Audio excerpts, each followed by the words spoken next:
Erik, this will be your third year starting on the offensive line. I mean, how much or how good is it to get a couple years under your belt to kind of know where you're at going into year three? It's very good.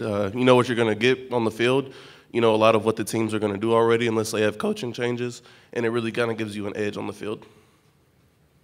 We'll go back here to the right. Erik, you're kind of seen as an anchor of the offensive line. What's it like leading those younger guys? Oh, it's awesome. You know, guys come in every day and they have questions that amaze you. But I definitely say that I'm not the only leader of the offensive line. There's several of my guys around me, like Connor Lanfear, Keaton Sutherland, Colton Prater, that are helping me along with everything, and they're great players as well. So, go down in front. Erik, it seems like physical and toughness are the buzzwords of the offseason for you guys. How does Coach Fisher talk about those kind of things to you guys? What is his message on those two things? Well, his four key words are toughness, effort, discipline, and pride, and he emphasizes that in everything we do, whether that's from from the weight room, which is strength and conditioning, practice to film, and he really puts an emphasis on it. What does that mean for you to be a guy that's a lineman, that when your coach is talking about those kind of things pretty consistently? It's important, of course. When you have a coach that puts emphasis on those things, it makes you want to do them even more, especially across the board, and it teaches the young guys when they come in that they have to have that to play here. Go over here to the right.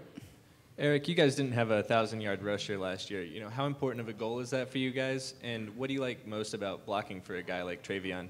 It's a big goal. Of course, every offensive line, they want to have a 1,000-yard rusher, and just blocking for Travion is the best thing ever. There's lots of times where he makes us look a lot better than we actually are. He's a guy that can break a play off 60, 70 yards at any given moment. He's probably the most explosive guy I've ever met. We'll go back left. You're right here. Oh. Your chaplain told me you had a pretty impactful visit to Haiti in the off season. And we know if you're a better man off the football field, you're a better man on the football field, right? So I'm curious how that affected you, that trip, what you experienced, how that affected you, and how that makes you a better football player and a better teammate. I would say that it made me a lot more grateful for everything that I've had the opportunity to have here. It made me a better teammate because I met people that just didn't really have a whole lot, and having everybody around me like that, it was really impactful. We'll go back here, middle. Hey, Erik, Jimbo Fisher, a real known, national name and everything. I'm just curious, what were your impressions of him before he came to A&M, and what were your impressions afterwards when he arrived? I'm going to have to say that my impressions haven't really changed. I was excited when he got hired, and I'm still excited that he's here, and we're getting ready for the season. He's an intense guy, and I love that. We'll go left, middle over here. What's the adjustment when you go from a spread to kind of more of a pro style for an offensive lineman, and how much are you adjusting to having that tight end on the line with you a lot more? To be honest with you, it really wasn't that big of an adjustment. Coach Turner stuck around, and he kept things pretty black and white for us. He's a very knowledgeable coach, and he made things as simple as possible for us, even making that transition from the spread to the pro style. We'll go back middle. Erik, somebody obviously you've been a starter on the O-line for a while now. What's it mean to you to make an impression on Jimbo already, to have him call your name and come here to Atlanta to represent Texas A&M? I think it's awesome because I know that I have a lot of teammates that could have been in this position as well, and it excites me that he trusts me enough to come out here and speak to you guys. Right beside. Erik, have you been able to interact with Tank Jenkins at all yet? And what do you like about Tank, and not just his personality, but his athletic ability as well? Oh, I love the kid. I actually recruited him, got him here on his official visit. The thing I like most about the kid is that he's big, powerful, and mean. And he carries himself that way too, and I think that'll help him a lot on the field. We'll go right back to the middle. Twofold question for you here, Erik. Number one, obviously quite the bloodline in your family that's already played at A&M and Jaworski. So talk to me now about you trying to make a name for yourself at Texas A&M and what you've shared with Jaworski over the years, and then also a lot of Beast Texans on this Aggie roster. Talk to me about that and kind of the camaraderie you guys have. Well, of course, having Jaworski play at A&M gave me a name here before I even got here. He was a great running back here, and just the bloodline that we have is pretty awesome. And then just going into I'm sorry, could you repeat the second question? Just all the East Texans on the roster, all you guys playing together. Oh, it's awesome. Having guys around you that grew up just like you did in the small towns and just really where everything is football and football, it's an awesome thing. We'll go back left. Eric, how much of an adjustment has it been when you have a full? We talked about the tight ends just now, but what about a fullback and blocking with a fullback behind you a little more? And how much more is it, with a fullback? I think it's pretty cool that we have a fullback. It's a guy another blocker that we can use and, give the ball to at times. He definitely leads the way for our running back in a lot of plays, and I think it's going to be awesome having one back there. Oh, it doesn't really change my job as well. I might change my point every once in a while, but for the most part, it's stayed the same. We'll go down in front. How do you remember hearing that Jimbo was coming to College Station, and what were your first thoughts? I saw it on Twitter. Out of all things, I saw it on Twitter.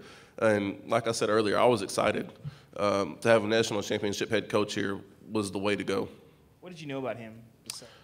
Not a whole lot. I knew that he had been at Florida State for quite a while, and that, of course, he had won a national championship there, and he was one of the only 4 coaches that has done that that's active. Down in front. Y'all had a bunch of different lineups last year on the offensive line. How difficult does that make things to kind of build chemistry, and what kind of impact does that have on the unit as a whole when you've got so many guys subbing in and out? Honestly, it's not that hard. It gives a lot of guys playing experience, and that's always good. You get your young guys in there, and it helps build the future as well. And of course, I've played with them all, and we have chemistry everywhere. Go back of the podium back there. A guy on the opposite side of the ball back here, Donovan Wilson. How important is his presence going to be this season for what you guys are trying to accomplish? I'm sorry, I couldn't hear you. Can you repeat that? Donovan Wilson on the opposite side of the ball. Okay. How important is he going to be, his presence back on the field? How important is his presence going to be for what you guys want to accomplish this season? Oh, he's a very important piece to our defense. When he went down last year, it wasn't fun, and you could see that. But having him back will definitely be very impactful. We'll go all the way over here, back right. So far, what has Jimbo brought to this program? I know the season hasn't started, but just for the players in the locker room, what has so far he brought to A&M? He's brought a how you do anything is how you do everything mentality. He basically says that how you perform in the classroom is how you're going to perform on the field. Eating your meals, if you don't do it, that's how you're going to perform on the field, and just things of that nature. We'll go right in the middle. Eric, when you think back to the middle of July a year ago and you fast forward to now, what are the biggest changes in this entire program? Well, of course, we got a new head coach in Coach Fisher, and then strength and conditioning for sure. Coach Schmidt has brought something completely new to the table. He's the real deal, is all I can say. We'll go over here in the middle on the right. Eric, the LSU game has been a tough one for you guys to get. You guys have beaten Alabama and some other people over the years, but not that one. Do you know any reason why, and do you hear about that? Is that one you eager to break? Well, LSU is they're always a very talented team. Offensive-wise and defensive-wise, they come with it every game. Of course, we would love to beat them, but I feel like the guys that I go against every day are preparing us for that moment. On the defensive line, the linebackers, we have a lot of talented guys in there. We'll go front row of the cameras over here. Building off that question, Eric, I know you guys are tired of going through it yourselves and also reading about it, the 8-8, the 8-win seasons, and how do you get over the hump? The question is, why would this year be different, and do you guys believe that this year is the year you can compete again for an SEC West title? Yes, I do.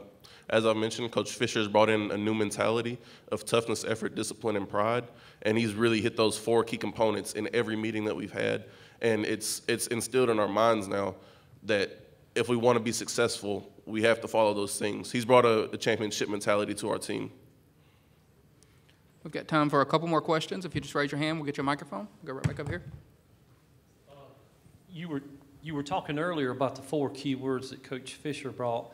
As an O-line unit, do you guys have a keyword or a key slogan that you're operating or going on this year? We've really just been going into what Coach Fisher has. Coach Turner believes in following what the head man says, and he's even hitting it more than Coach Fisher is.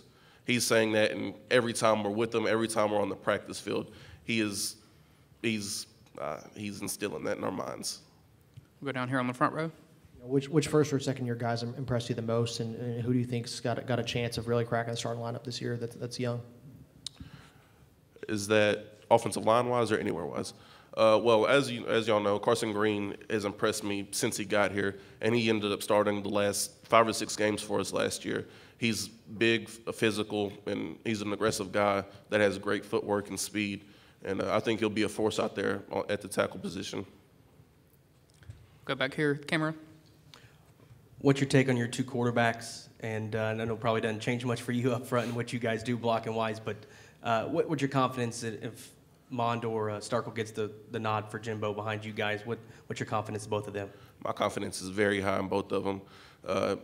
Whoever has a position is going to be the guy that Coach Fisher wants back there, obviously, and they're going to have the 4 things, and they're going to be great leaders. Anything else for Erik?